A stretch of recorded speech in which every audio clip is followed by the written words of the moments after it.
একটা দুটো নয়, তিনটে লিগেল নোটিশ। তিনটে লিগেল নোটিশ। বন্ধুরা, চুপ করে থাকার দিন শেষ হয়ে গেছে, আর চুপ করে থাকবো না, এবার মুখ খুলতেই হবে। সমস্ত মিথ্যাবাদীদের মুখোশ কিন্তু এবার ছিঁড়ে ফেলার সময় চলে এসেছে। মুখোশের আড়ালে মানুষের যে রূপটা থাকে সেটাকে এখন বের করে নিয়ে আসার সময় হয়ে এসেছে। তো কালকে থেকে মনটা প্রচণ্ড খারাপ ছিল, জানি না বিশ্বাস করো চ্যানেলটা কতদিন টেনে নিয়ে যেতে পারবো, চ্যানেলটা বোধহয় আর চালাতে পারবো না। সত্যি সত্যি চ্যানেলটার সময় এবার শেষ হয়ে এসেছে, কারণ একটার পর একটা যা ঘটে যাচ্ছে। আর এইভাবে মানে এত মেল যদি পাঠাতে থাকে, এত যদি সমস্যা চ্যানেল নিয়ে হতে থাকে, তাহলে পরে এই চ্যানেলটাকে নিয়ে বেশি দূর আগানো আমার মনে হয় আর সম্ভব নয়। কালকেই একটা মেল এসছিল, তো সেটা দেখে মনটা খুব খারাপ ছিল। তারপরে আজকে হঠাৎ করেই তিনটে লিগ্যাল নোটিশ হোয়াটসঅ্যাপে। যাই হোক, চলো সব কিছু নিয়েই আজকে কথা বলবো। তার আগে বলতে চাই, hello my lovely viewers, welcome back to my channel Dimpi lifestyle. তো বন্ধুরা, যারা এখনও আমার বন্ধু হওনি তারা প্লিজ আমার চ্যানেলটিকে সাবস্ক্রাইব করে আমার পাশে থাকবে, পাশে থাকা বেল বাটনটিকে প্রেস করে নোটিফিকেশনটি অবশ্যই অল করে দেবে, যাতে যখনই আমি এরকম কোনো আপডেট নিয়ে আসবো অ্যাট ফার্স্ট নোটিফিকেশন তোমাদের কাছে গিয়ে পৌঁছায়। আর ভিডিও ভালো লাগলে অবশ্যই লাইক কমেন্ট করতে ভুলবে না, শেয়ার করতে কিন্তু ভুলবে না। তো চলো চলে আসা যাক মেন পয়েন্টে, যেটা নিয়ে আজকে শুরু করেছি। তোমরা আমার টাইটেল আর থাম্বনেল দেখেই এসেছো। তো আগে বলি কালকে কি মেল ইউটিউব থেকে করা হয়েছিল। কালকে একটা স্ট্রাইক এসছে, মেল এসছে, কপিরাইট স্ট্রাইক। তো দুপুরবেলা হঠাৎ করেই আমি মেলটা পাই। আজ থেকে 11 মাস আগে একটা ভিডিও করেছিলাম, কন্টেন্ট আমার নিজস্বই ছিল, বাট সেখানে 2 মিনিটের একটা সং ইউজ করেছিলাম, কপিরাইট ফ্রি সঙ্গে ইউজ করেছিলাম। তবুও সেই সংটায় এই কালকে গিয়ে আমাকে একটা কপিরাইট স্ট্রাইক দিল। যাই হোক, দেখলাম গত মাসেও সেম জানুয়ারির 17 তারিখে এরকমই একটা ঘটনা ঘটলো। একটা কমিউনিটি গাইডলাইন স্ট্রাইক চলে আসলো আমার চ্যানেলে। 7 দিনের জন্য চ্যানেলটাকে সাসপেন্ড করে দেওয়া হয়। তো গেল, সেটাও একটা রিজন ছিল যে আমি আমার মেয়ের সঙ্গে একটা ভিডিও করেছিলাম প্রায় 1 বছর 7 মাস আগে। তখন আমার চ্যানেলটা মনিটাইজ হওয়া ছিল না, তখন সদ্য চ্যানেলটা খুলেছিলাম। মেয়েকে নিয়ে একটা ভিডিও করেছিলাম, সেটা নাকি চাইল্ড সেফটির এগেনস্টে গেছিলো। তো সেই কারণে ওরা আমাকে কমিউনিটি গাইডলাইন স্ট্রাইক দেয়, যদিও আমি অ্যাপিল করি, ওরা আমার অ্যাপিলটাকে রিজেক্ট করে দেয়। তো 7 দিন পরে যথারীতি আমার চ্যানেলটাকে ছেড়ে দেওয়া হয়। তারপরে আমি আবার ভিডিও দেওয়া শুরু করি। তারপরে এই 1 মাসও যায়নি, কালকেই আবার কপিরাইট স্ট্রাইক আসলো। যদিও আমি এখনও কোনো রকম মেল ওনারকে করিনি যে স্ট্রাইক দিয়েছে, রাতের দিকে যদি পারি তো করব, তবে মনে হয় না অত বড় একটা কোম্পানি, মানে অত বড় একটা ব্যানারের থেকে আমাকে স্ট্রাইকটা দিয়েছে, সেটা মনে হয় না যে ওরা এত সহজে তুলে নেবে। যাই হোক, তবু আমি আমার চেষ্টা করব, যা গেল সেটা। তো এবার চলে আসি তিনটে লিগেল নোটিশ। তিনটে লিগেল নোটিশ, একটা হচ্ছে সাইবার ক্রাইম, একটা মিনিস্ট্রি, একটা হিউম্যান রাইটস। তিনটে লিগেল নোটিশ। তো এই লিগেল নোটিশ নিয়ে আজকে আমি কথা বলতে এসেছি, সবটাই তোমাদের সঙ্গে ক্লিয়ার করব। বন্ধুরা, একটা কথা আমরা মনে রেখে কন্ট্রোভার্সি করতে আসি প্রত্যেকেই। যদিও আমি শুরুটা করেছিলাম ব্লগিং দিয়ে, তারপরে ব্লগিংয়ে যখন কিছু হচ্ছিল না, তারপরেই এসেছিলাম কন্ট্রোভার্সিতে। এই 8-9 মাস হবে, মানে মন্দিরের টাইম থেকেই আমি কন্ট্রোভার্সি করি। তো সেই তখন থেকে কন্ট্রোভার্সি করছি, বাট অনেক কিছু জানতাম না, বিশ্বাস করো অনেক কিছু জানতাম না, না জেনে কন্ট্রোভার্সিটা করতে এসেছিলাম। করতে করতে এখন অনেক কিছুতে অভ্যস্ত, হ্যাবিচুয়েট হয়ে গেছি, অনেক কিছু জেনেছি, বুঝতে শিখেছি কোনটা কতটুকু করা যাবে, কতটুকুর বাইরে করা যাবে না। এইটুকু এই নলেজগুলো আস্তে আস্তে নিজের মধ্যে আসছে। আরও যত সময় যাবে হয়তো আরও বেশি করে রপ্ত করতে পারবো। তো কন্ট্রোভার্সি যখন একদম ফার্স্ট শুরু করি তখন জানতাম না অনেক কিছু। না জানলেও একটা জিনিস জানতাম যে এটা একটা কাজ, এটা একটা ক্রিয়েটিভিটি, সেই ক্রিয়েটিভিটি দেখাতে এসেছি। মানে আমার কাজ হচ্ছে আমার কথার দ্বারা মানুষকে অ্যাট্রাক্ট করা, কথার দ্বারা অন্যকে ইনফ্লুয়েন্স করা, এটাই হচ্ছে আমার কাজ। কন্ট্রোভার্সি মানেই হচ্ছে তাই। এবং যে কথা দিয়ে আমি মানুষকে বোঝাতে চাইবো, সেই কথার মধ্যে যেন অবশ্যই তাৎপর্যপূর্ণতা থাকে এবং যুক্তিপূর্ণ হয়, মানে লজিক দিয়ে কথাটা বোঝাতে হবে। কিন্তু সেই লজিক যদি কোথাও গিয়ে ইনলজিক্যাল কাজ করে, কাউকে পার্সোনালি অ্যাটাক করে, কারো রেপুটেশনকে নষ্ট করে, কারো সম্মানের ভিতটাকে নাড়িয়ে দেয়, তবে সেই কন্ট্রোভার্সি করার কি কোনো মূল্য আছে? এই নিয়ে অনেক গলা চিৎকার করেছি, অনেক কথা বলেছি, বাট কখনোই কোনো ফল আসেনি। আজকে পুরো ওয়াইটি কিন্তু একটা জিনিস জানে, তোমরা সবাই জানো, এই যে কিছুদিন আগে এই যে অরিন্দম বাবু, যাকে নিয়ে যে আর কি একটা ভিডিওর মারফত বলেছিল যে কন্ট্রোভার্সি নিয়ে তার কিছু মতামত সে রেখেছিল, কন্ট্রোভার্সির এগেনস্টে সে কিছু কথা বলেছিল, ইভেন এমন একজন কন্ট্রোভার্সি ক্রিয়েটারের এগেনস্টেও কিছু কথা বলা হয়েছিল।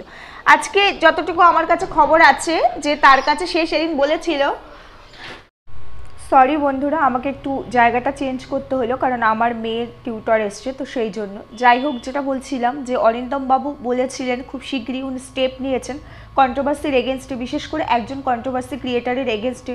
তো সেখানেই আজকে ফাইনালি লিগ্যাল নোটিশ চলে গেছে। তো এই 3টে জায়গা থেকে আমি তো তোমাদেরকে অ্যাট ফার্স্ট বলেই দিলাম কোন কোন জায়গায় আর কি হয়েছে এর এগেনস্টে, মানে কিসের ওপর ডিপেন্ড করে আর কি কেসটা হয়েছে আর কোন কোন জায়গা থেকে নোটিশগুলো এসছে, সবটাই আমি তোমাদেরকে শুরুতেই বলেছি। তো আমি তোমাদেরকে যেটা বলতে চাই, আজকে তোমরা দেখো কালকে যে ভিডিওটা লাস্ট আমি পাবলিক করেছিলাম সেখানে সন্দীপ একটা কথা বলেছিল যে রাস্তার মাঝখানে পাবলিকের হাতে মার খেয়েছে ছ্যাচড়ামি কিছু একটা করতে গিয়ে। তো সন্দীপ জাস্ট এইটুকু কথাই বলেছিল এবং সন্দীপ বলেছিল যে আমি তো ভদ্র ভিডিও করি, বাকিটা কন্ট্রোভার্সি ক্রিয়েটারদের কাছ থেকে তোমরা জানতেই পারবে, খবরটা একটু বাসি হলে। তো সেটা নিয়ে কালকে ভিডিও করেছিলাম যে রাস্তার মাঝখানে হয়তো কিছু তো অবশ্যই হয়েছে, আমি বারবার বলেছি যে কিছু তো অবশ্যই ঘটেছে, তবে যতটা বড় করে বলা হচ্ছে হয়তো মেবি ততটা বড় করে হয়নি, কারণ কোচ চত্বরে হামলার ঘটনাটাও তখন আমি বলেছিলাম। আর তার সঙ্গে এটাও বলেছিলাম যে ভদ্র চ্যানেল যদি হয়ে থাকে ব্লগিং চ্যানেলগুলো, তাহলে কন্ট্রোভার্সি চ্যানেলরা এত খারাপ, তো তারা কন্ট্রোভার্সি কাদেরকে নিয়ে করে? তোমরা আমার কালকের ভিডিও দেখলে বুঝতেই পারবে। সেখানে আমার কথাটা যখন ফ্ল্যাশ সন্দীপ করেছে, এরকম একটা নিউজ যখন সোশ্যাল মিডিয়ার সামনে সন্দীপ এনেছে, তাহলে প্রমাণটা তো সন্দীপের কাছে আমরা চেয়েছিলাম, তো সেটা প্রমাণ করার দায় সন্দীপেরই ছিল। তাহলে তোমরা একটা ভেবে দেখো, সেই ওয়াইটির সেই মানুষটা যার এগেনস্টে কিনা আজকে এতগুলো ধারায় আর কি কেস করা হচ্ছে, তার দায়টা কোথা থেকে পড়েছে যে সে প্রমাণ সামনে নিয়ে আসছে? আমরা কি তার কাছে গিয়ে বলেছিলাম যে তুমি প্রমাণটা সামনে দাও? এটা হচ্ছে কীরকম বলে তো, নিজের নাক কেটে অন্যের যাত্রা ভঙ্গ, বিষয়টা অনেকটা সেরকম। মানে সে টপকে গিয়ে সব কাজ নিজের দ্বারা দেখাতে চায় যে আমি সবার ওপরে থাকবো, আমি সবার ওপরে থাকবো, আর সবার ওপরে থাকতে গিয়ে আজকে বারবার তাকে এই একই জায়গায় এসে পড়তে হচ্ছে, বারবার তাকে একই জায়গায় কিন্তু পড়তে হচ্ছে। সে কালকে ফোকলার ভয়েস রেকর্ডিং সামনে নিয়ে আসলো এবং সেখানে পুরো ওয়াইটির সামনে সে দায়িত্ব নিয়ে এটা প্রুফ করার চেষ্টা করলো যে না, ফোকলা কোথাও কোনো মার খায়নি, পাবলিক ফোকলাকে মারেনি। যেখানে ফোকলাকে নিয়ে এতগুলো কন্ট্রোভার্সি ক্রিয়েটার এতগুলো কথা বললো সন্দীপের ভিডিওটার পরে আর কি, ওর ভিডিওর পরিপ্রেক্ষিতে, সেখানে টিনা, ফোকলা যেখানে টিনার বয়ফ্রেন্ড, টিনা একটা উচ্চবাচ্য করলো না, একটা কথা এটা নিয়ে টিনা তার ভিডিওতে বলল না, কিন্তু সে দায়িত্ব নিয়ে ফোকলার সঙ্গে কন্ট্যাক্ট করে তার সাথে কথা বলে তার কল রেকর্ডিংটা তুলে ধরলো আমাদের সবার সামনে। এতটা দায়িত্ব নিতে কি আমরা বলেছিলাম তাকে? বলিনি। এই তার এই যে উপরিটা, এটাই কিন্তু এফেক্ট করছে এই ওয়াইটিকে। ওয়াইটিতে যত মানুষ আছে, আমরা ক্রিয়েটারের বাইরে যত আমাদের ভিউয়ার্সরা আছে আর কি, প্রত্যেককে আজকে তোমরা দেখো, আজকে সে এই প্রমাণটা দিতে পারছে যে ফোকলা মার খায়নি দায়িত্ব নিয়ে, অথচ সে নিজেই কিন্তু কণিকাকে নিয়ে অনেক নোংরা কথা বলেছিল। ইভেন কণিকার অসুস্থ হাজব্যান্ড উজ্জ্বলকে নিয়েও কিন্তু অনেক অনেক বাজে কথা বলেছিল, উজ্জ্বলের অসুস্থতা নিয়ে।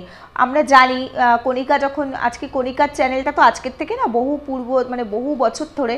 তো কণিকা যখন দিদি নাম্বার 1-এ এসেছিলো তখন কিন্তু বলেছিল তার হাজব্যান্ড কী করে এরকম অসুস্থ হয়েছে, তার একটা অ্যাক্সিডেন্ট হয়েছিল, তার একটা চাকরিতে মানে তার সবে লেটার এসেছিলো, চাকরিতে সে ইয়ে করবে মানে যোগ দেবে আর কি, এরকম তার 2-3 দিন আগে বোধহয় তার এই অ্যাক্সিডেন্টটা হয়েছিল। তো জয়েন করার কয়েকদিন আগেই তার আর কি চাকরিতে। তো সবটাই কিন্তু আমরা শুনেছি এবং সবটা শুধুমাত্র দিদি নাম্বার 1-এ শুনেছি সেটা না, কণিকার ভিডিও দেখেও আমরা জানি। সেখানে এ এতটাই নোংরা কি বলবো, সে এই কথাটাও বলল যে উজ্জ্বল নাকি ওইভাবে অসুস্থ হয়নি, বৌদিবাজি করতে গিয়ে হয়েছে। মানে এ কি ধরনের নোংরা, কত ধরনের নোংরামি এ ওয়াইটির সামনে নিয়ে আসে, নিজের মন গড়ে যা ইচ্ছে তাই, যখন যেটা মনে হয় তখন সেটাই করে। তো আমার মনে হয় এরকম মানুষের এগেনস্টে সত্যি এরকম কিছু স্টেপ নেওয়া উচিত। আর সত্যি অনেকেই চেষ্টা করেছে, কণিকাও স্টেপ নিয়েছে, সন্দীপও নিয়েছে, তবে অরিন্দম বাবু, যার কিনা এর সাথে কোনো যোগাযোগ নেই, অরিন্দম বাবুর ওয়াইফের একটা ছোট্ট চ্যানেল আছে, চ্যানেলটা ভিজিটও করেছি, কিন্তু অরিন্দম বাবু আজকে এই কাজটা করে দেখালো যে সে শুধু ফাঁকা আওয়াজ দেয়নি, তার আওয়াজটা ফাঁকা ছিল না, সে কাজটা কিন্তু করে দেখাতে পেরেছে। তো সেটাই বলছি, এতবার না বাড়লেও বোধহয় হয়, ওই যে কথায় বলে না, অতি চালাকের গলায় দড়ি। আজকে তো ছুটতে হচ্ছে তোমাকেই, দৌড়াতে হচ্ছে তোমাকেই, হ্যারাস হতে হচ্ছে তোমাকেই। আজকে যে সমস্ত ভিডিও নামিয়ে তুমি যে ভিউয়ার্সগুলো তোমাকে ভালো ভালো কমেন্ট করে, সেই ভিউয়ার্সটা কি আজকে তোমার সঙ্গে সাফার করছে না? সেই ভিউয়ার্সটা কি আজকে তোমার জন্য সেই সব জায়গায় দৌড়াচ্ছে না? ফেস কিন্তু তোমাকেই করতে হচ্ছে। আমরা কি করি, আমাদের ভিউয়ার্সরা আমাদেরকে ভালোবাসে আমাদের ভিডিওর মারফত, তারা আমাদের ভিডিওকে ভালোবাসে, আমাদের কথাগুলোকে ভালোবাসে। তারা তো তার বাইরে বেরিয়ে এসে আমার পার্সোনাল লাইফে কি হচ্ছে সেটাকে ঠিক করতে পারবে না, সেটা কারো পক্ষেই পসিবল নয়, কারো পক্ষেই না। আমি আজকে একজন কন্ট্রোভার্সি ক্রিয়েটার, আমার মতো অন্য কোনো কন্ট্রোভার্সি ক্রিয়েটারের কোনো সমস্যা হলে আমি তার হয়ে একটা ভিডিও নামাতে পারি, তার পাশে কতক্ষণ গিয়ে আমি দাঁড়াতে পারবো বা তার জন্য লড়াই করতে পারবো, কতটুকু পারবো, যদি করেও থাকি কতটুকু, বা আমার জন্যও যদি কেউ করে থাকে কতটুকু, তোমরাই বলো কতটুকু? এটা তো সম্ভব হয় না। তো যাই হোক বন্ধুরা, এই কথাগুলোই আজকে তোমাদেরকে আমার বলার ছিল। ভিডিওটা আজকেও খুব ছোটই হলো, যাই হোক এই কথাগুলো বলবো বলেই এসেছিলাম, যে একটা দুটো নয়, তিনটে লিগালি নোটিশ চলে এসেছে, আর অলরেডি নোটিশগুলো চলেও এসেছে হোয়াটসঅ্যাপে মেলের মাধ্যমে। তো সেটাই জানানোর জন্য তোমাদের কাছে এসেছিলাম। আজকে সকাল থেকে আমি ভিডিও করতে পারি না, আমি তোমাদের শুরুতেই বললাম যে মনটা আমার খুবই খারাপ, সত্যিই খুব খারাপ মনটা, কারণ আমার চ্যানেলে কালকেই একটা কপিরাইট স্ট্রাইক এসেছে, সেটা নিয়ে আমি তো বললামই যে আমি এখনও ওনারকে মেল করিনি, আজকে রাতে মেল করার ইচ্ছে আছে। কালকে থেকে আমি মনে মনে ভাবছিলাম আমি কোনো রকম মেল করব না, দরকার নেই, যা হবে হোক, চ্যানেল থাকুক চলে যাক, যেটা হোক হোক। অলরেডি একটা কমিউনিটি গাইডলাইন স্ট্রাইক, একটা কপিরাইট স্ট্রাইক, মানে একটা আমার যেতে না যেতে আবার কপিরাইট স্ট্রাইক। তো এটা নিয়ে সত্যি খুব খারাপ লাগছে, কারণ অনেক কষ্ট করেছি এই চ্যানেলটার জন্য, অনেক কষ্ট করেছি, জানি কোনো সাকসেস পাইনি, কষ্টই শুধু করে গেছি, কিচ্ছু হয়নি আমার এই চ্যানেলটা নিয়ে। তবুও তোমরা যদি আমার পাস্ট ভিডিওগুলো দেখো তাহলে দেখতে পাবে যে 2022-এ যখন চ্যানেলটা ক্রিয়েট করি তার জাস্ট 1.5-2 মাস পরের থেকেই আমি এতটাই অসুস্থ ছিলাম, এতটাই অসুস্থ, কারো পক্ষে সম্ভব না ওই সময় চ্যানেলটাকে মানে চালানো আর কি। তো সেই কন্ডিশনেও কিন্তু আমি চ্যানেলটাকে ছাড়িনি। তাছাড়া শুধু ওই রকম না, এরকম তোমরা তো জানোই আমরা যারা বাড়ির হাউসওয়াইফ আছি তাদেরকে এরকম সোশ্যাল মিডিয়ায় কাজ করতে গেলে অনেক কিছু ফেস করতে হয়, আশেপাশের লোকজন, পরিবেশের কথা আমি বলবো না, আমি যে জায়গাটায় থাকি সেই জায়গার পরিবেশ একদমই অন্যরকম, সেখানে কে কী করছে কেউ কারো এগেনস্টে কথা বলে না, বা কারো ওপরে গিয়ে পিএনপিসি করার মতো লোক এখানে নেই, কিন্তু নিজের লোকেরাই অনেক বেশি কাঠি করে, তারাই বেশি শত্রুতা করে। তো নিজের লোকেরাই অনেক চেষ্টা করেছিল চ্যানেলটাকে যাতে আমি বন্ধ করে দিই, আমি যাতে চালাতে না পারি, ওই যে কথায় বলে না ঘর শত্রু বিভীষণ, সেরকমই। সাপোর্টার কেউ ছিল না, কেউ নেই, আজও নেই কোনো সাপোর্টার, আজও নিজের চেষ্টাতেই করছি। হ্যাঁ, একমাত্র হাজব্যান্ড, সে কিনা কিছুটা সাপোর্ট করে যতটুকু সে পারে, কারণ তার পক্ষেও সম্ভব নয়, কারণ সে জব করে, আর এখন তো সে নেই, দিল্লিতে আছে, তার পোস্টিং আছে। সে যখন থাকে যতটুকু পারে সে করে, তো যেহেতু সে সকালে যায় রাতে আসে, তার পক্ষে তো সম্ভব হয়ে ওঠে না, তো পুরো কাজটাই নিজেকেই করতে হয়। সেখানে দাঁড়িয়ে এত কষ্ট করে চ্যানেলটাকে যতটুকুই এনেছি আমার ক্যাপাসিটিতে, আমি যতটুকু পেরেছি ততটুকু নিয়ে এসেছি। তো সেই জায়গায় দাঁড়িয়ে যদি চ্যানেলটা সেফ থাকুক, আর না হোক, আমি এখনও ওয়াইটি থেকে কোনো আর্নিং পাইনি, আর না হোক আমার, কিন্তু আমার চ্যানেলটা সেফ আছে, এটাই আমার কাছে অনেক। যে আমি সারাদিন এত কর্মব্যস্ততার মধ্যে, সাংসারিক এত প্রেশার, সমস্ত কিছুর মধ্যেও আমি দাঁড়িয়ে এগিয়ে কোথাও এই যে তোমাদের সাথে দুটো কথা শেয়ার করছি, আমি যতটুকু আমার নলেজ দিয়ে বুঝতে পারছি ততটুকু আমি আমার লজিক দিয়ে তোমাদের সঙ্গে শেয়ার করার চেষ্টা করছি। একটা দিন ভিডিও না করলে মনে হয় যেন কি একটা বিশাল কিছু করতে পারিনি। সারাদিনের কাজের মধ্যে যত আমি জানি রুটিন মাফিক প্রত্যেকটা হাউসওয়াইফেরই সকাল থেকে রাত পর্যন্ত কাজ করতে হয়, কিন্তু সেই কাজটার থেকেও মনে হয় অনেক বেশি মূল্যবান এই যে তোমাদের সঙ্গে দুটো কথা বলি, এটাই অনেক বেশি মূল্যবান মনে হয়। যে কি জানি একটা করিনি, একটা দিন যদি আমি ভিডিও দিতে না পারি, কোনো কারণবশত হয়তো ভিডিওগুলো মিস হয়, আর এখন আমার মেয়ের যেহেতু এক্সাম চলছে তো সেক্ষেত্রে আমার মিস হয়ে যায়, তো তখন খুব খারাপ লাগে। সেখানে দাঁড়িয়ে যদি চ্যানেলটা এরকম একটা কন্ডিশনের ওপর দাঁড়িয়ে থাকে যে না অন্য কোনোভাবে নয়, এইভাবে অকারণে আননেসেসারি, তোমরা আমার চ্যানেলের ব্যাকগ্রাউন্ড চেক করে তোমরা দেখতে পারো যে আমি পাস্টে কী ভিডিও করেছি। আমার চ্যানেলে কিন্তু কোনো খারাপ ভিডিও নেই, আমি শুরু করেছিলাম ব্লগিং দিয়ে, কোনো নোংরামি নেই, কিচ্ছু নেই। তারপরও শুধুমাত্র মেয়েকে নিয়ে একটা ভিডিও করার জন্য, আমার মেয়ে ছোট 9+ বয়স, তো 1 বছর 7 মাস আগে, ওকে নিয়ে করার জন্য আজকে গিয়ে আমার চ্যানেলটাতে কমিউনিটি গাইডলাইন স্ট্রাইক আসে। আর 1 বছর আগে একটা ভিডিওতে 2 মিনিটের একটা কপিরাইট ফ্রি গান ইউজ করার জন্য এখন গিয়ে কপিরাইট স্ট্রাইক আসে, একদম ডিরেক্টলি স্ট্রাইক।